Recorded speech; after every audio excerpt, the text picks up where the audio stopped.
Herkese merhabalar, ben Huri. Huri ve Tek Mutfak'ta kanalıma mutfağıma hoş geldiniz. Tahinli muhteşem bir kurabiye hazırlıyorum. Tarifimize hemen başlayalım. 125 gram yumuşak tereyağı, yarım su bardağı sıvı yağ, 1 su bardağı toz şeker, 1 adet yumurta, yarım su bardağı tahin,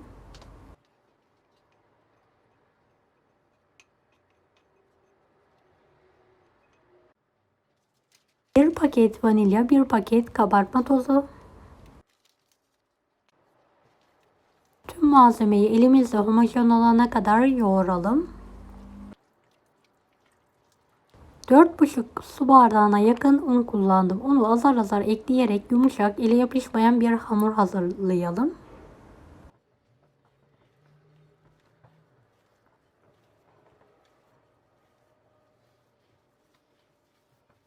Hangi ülkeden veya şehirden izliyorsunuz merak ediyorum. Yoruma bildirirseniz sevinirim.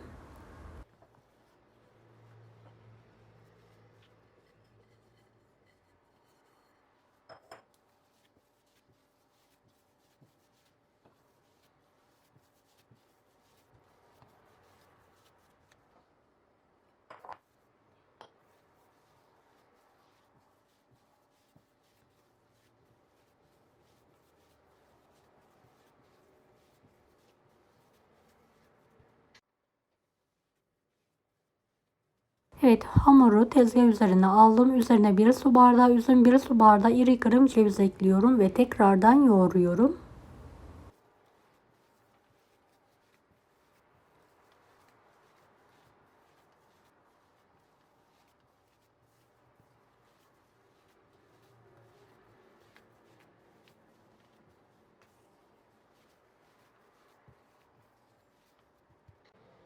Evet, hamurum hazır. Buradan küçük parçalar kopartarak elimle sıkarak şekil veriyorum.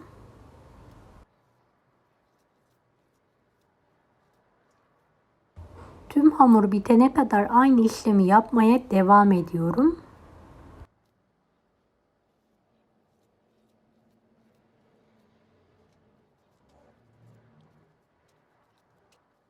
Evet, videodaki gibi kurabiyelerimizi hazırlayarak fırın tepsisine aralıklı olacak şekilde dizelim.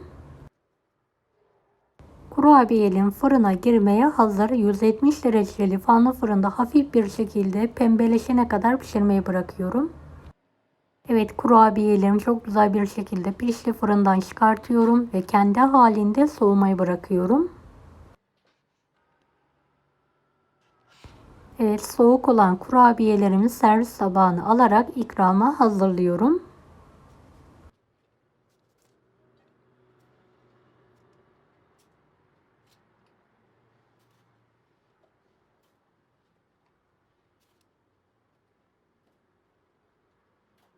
Tahin helvası tadında ağızda dağılan harika bir kurabiye. Çayın kahvenin yanında sizler de yaparak ikram edebilirsiniz.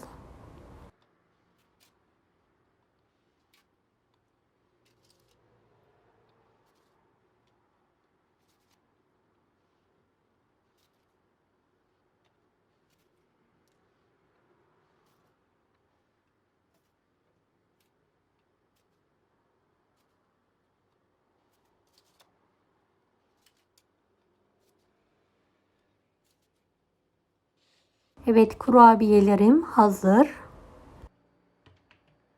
Deneyecek olan herkese kolaylıklar dilerim. Kanalıma ücretsiz abone olmayı unutmayın. Bir dahaki videolarda görüşmek üzere. Allah'a emanet olun. Hoşça kalın. Daha farklı tarifler için bunları da izlemeyi unutmayınız. Kolay gelsin herkese.